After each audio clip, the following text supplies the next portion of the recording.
Dynamax is a brand new feature to Pokemon Go, but what's the point of it? And how can you optimize your gameplay in Dynamax battles? We're going over some tips and tricks for the feature, so let's max out and get right into it.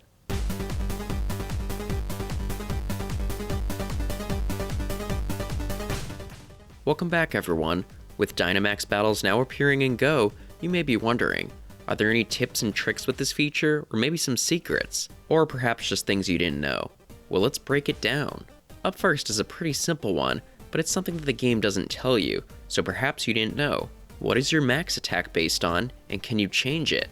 Maybe if you have a Dynamax Charmander with max strike instead of max flare, you were wondering why. Well, Dynamax moves are based purely on your Pokemon's fast move type.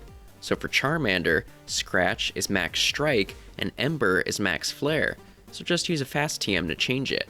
Also, if you're wondering what these little bubbles are during a max battle, they raise your energy needed to Dynamax. But what I didn't know for a while is that you don't actually tap these bubbles to collect them.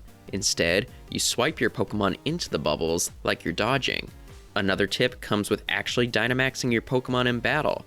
When you get the short timer before your Pokemon Dynamaxes, you can actually switch out into one of your other two party members and let them Dynamax instead, something that definitely could come in handy when we get more difficult Dynamax battles.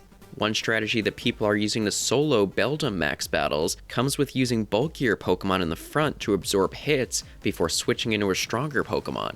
For example, while Charizard is the ideal Pokemon to take down Dynamax Beldum, it's still pretty frail.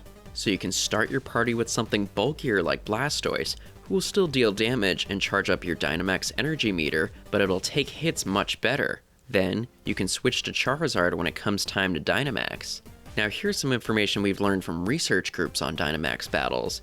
Do note that this info is still being researched, so everything may not be finalized, but I'd still like to touch on some of the highlights. Special thanks to the researchers behind the post though.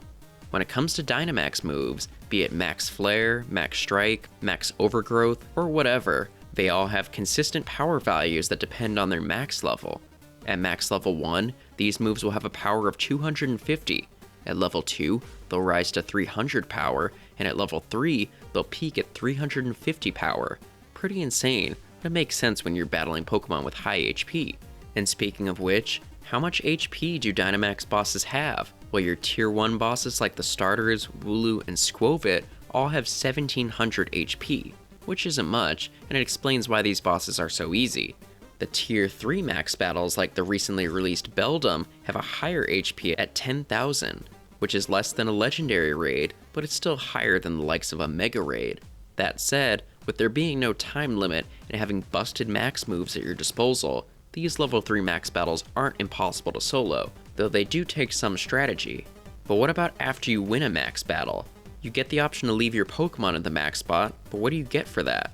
Well, they'll aid in other people's Dynamax battles, making their battles easier, and you'll also get a small amount of candy and XL for that species.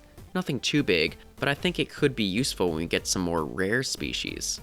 Now, an important thing to note with leaving your Pokemon at max spots is that it counts toward your gym control cap as well. You can have up to 20 Pokemon in gyms, but now, max spot Pokemon are included in that 20. So if you have 4 Pokemon in max spots, that means you can only hold up to 16 gyms. Thankfully though, unlike gyms, you can still recall your Pokemon from the max spots. And our last tip is about the Pokemon that spawn after a max battle. Yes, there is indeed a chance for Pokemon to spawn at one of these points. As of now, we don't have the exact numbers for the chance that a Pokemon could spawn at a max spot, but it is still possible. While it could be something basic like Wooloo, some have reported getting interesting things like Dreepy. But that just about wraps up this tips video. If you have any other tips or tricks for Dynamax and Pokemon Go, comment below. And if you like this video, be sure to give it a thumbs up and subscribe so you don't miss our upcoming videos. Until next time, thanks so much for watching, and we'll see you next time. Take care.